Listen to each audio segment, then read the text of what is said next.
Nah, sekarang kita masuk ke review materi tentang teorema Pitagoras ya.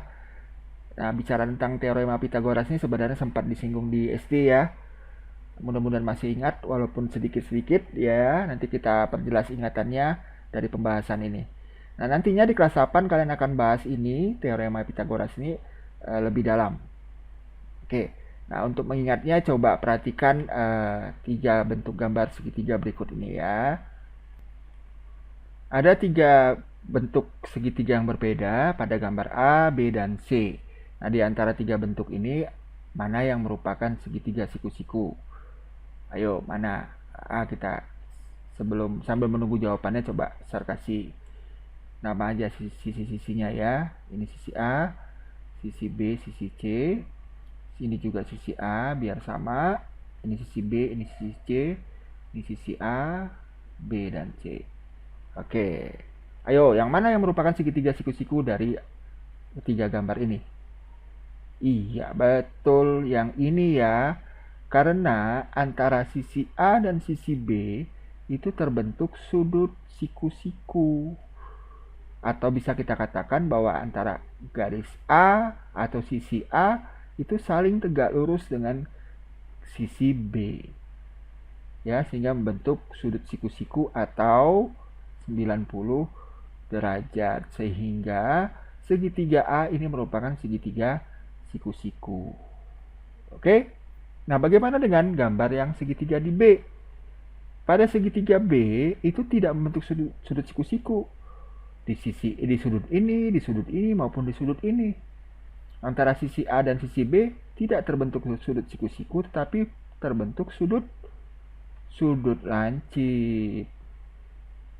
Ya, sudut lancip ini. Begitu juga dengan gambar C, tidak terbentuk sudut siku-siku antara sisi A dan sisi B, tapi terbentuk sudut tumpul. Sehingga kesimpulannya pada gambar A itu merupakan segitiga siku-siku, ya. Gambar B itu kita sebut sebagai segitiga lancip, dan gambar C kita sebut sebagai segitiga tumpul. Nah, menurut Pitagoras, ya, pada segitiga siku-siku itu berlaku hubungan antar sisi-sisinya, yaitu begini. Sisi miring kuadrat, ini yang disebut sisi miring sisi miring ya. Ini yang disebut dengan sisi miring, yang C. Sisi miring kuadrat, jika sisi miring kuadrat itu nilainya sama dengan sisi alas kuadrat ditambah sisi tegak kuadrat. Yang ini tegak. Ini yang disebut dengan teorema Pitagoras. Gampang kan? Udah ingat kan? Nah, jadi kalau dijabarkan lebih lanjut, supaya C kuadratnya hilang kuadratnya, maka diakarin C-nya ya. C kuadrat diakarin tinggal C. Supaya adil, sebelah sini juga diakarin, sehingga jadinya akar A kuadrat ditambah B kuadrat. Nah, ini juga sama. Ini merupakan hasil penjabaran dari yang di atas. Oke? Ingat dong sekarang ya. Nah, supaya jelas coba kita lihat dengan soal. Ya, kita coba dengan contoh soalnya. Jika ada sebuah segitiga, siku-siku tentunya, kita kasih nama segitiga itu adalah segitiga PQR. Ya. Siku-sikunya di mana? Iya, siku-sikunya di P. Diketahui bahwa sisi PQ itu panjangnya adalah 4 cm. Dan sisi QR atau sisi miringnya itu panjangnya 5 cm. Berapakah panjang sisi PR? Ayo, berapa? Gimana cara menyelesaikannya? Oke, gampang sir, ikutin aja teorema Pitagoras. Sisi miring kuadrat, yang mana sisi miring? Oh, ini QR kuadrat itu sama dengan sisi alas kuadrat PQ kuadrat ditambah sisi tegak kuadrat, PR kuadrat. Masukin nilainya yang diketahui. QR berapa? Oh 5, 5. Sehingga jadi 5 kuadrat. PQ, oh 4 PQ. Sehingga menjadi 4 kuadrat. Ya. PR, oh itu yang ditanya. Ini yang ditanya PR kuadrat. Oke. 5 kuadrat berapa? 5 kali 5. Jadi 25. 4 kuadrat berapa? 4 kali 4, 16. Ini tetap ini yang ditanya, PR kuadrat. Ya, karena ditanya PR kuadrat, pindahin ke sebelah kiri sama dengan ini positif, pindah ke sini jadi negatif. PR-nya jadi negatif. Ya. 25 pindah ke sana jadi negatif juga karena ini positif ya. 16 kurang 25. Supaya dianya jadi positif semua kan kita butuhnya PR-nya positif. Sehingga kita kali dengan negatif 1.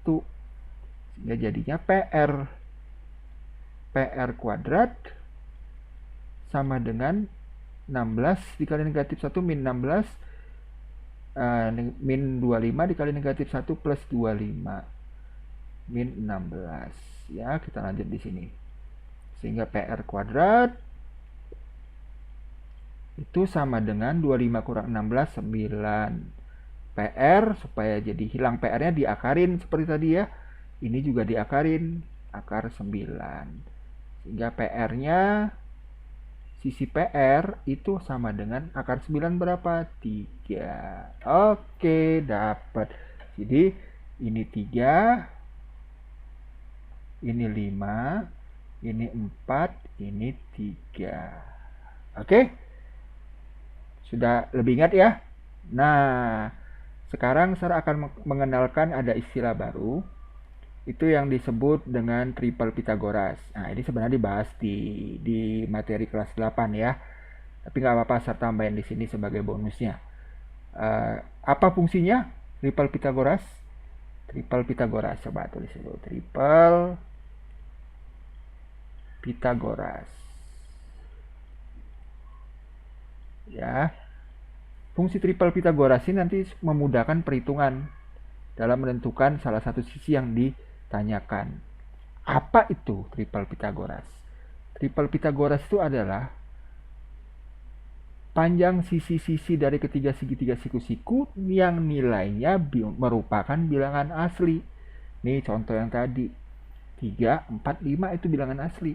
Yang bukan bilangan asli itu, ya bukan bilangan asli itu artinya ya bilangan pecahan bisa, bilangan desimal bisa gitu ya, yang bukan bilangan desimal ataupun pecahan ya, atau bentuk akar tapi merupakan bentuk bilangan asli. Ketiga sisi-sisinya yang terbentuk pada segitiga siku-siku merupakan bilangan asli. Itu yang disebut dengan triple Pythagoras. Ngerti ya? Paham ya? Oke, misalnya gini deh. Ini ada segitiga siku-siku lagi, kita gambar siku-sikunya di sini.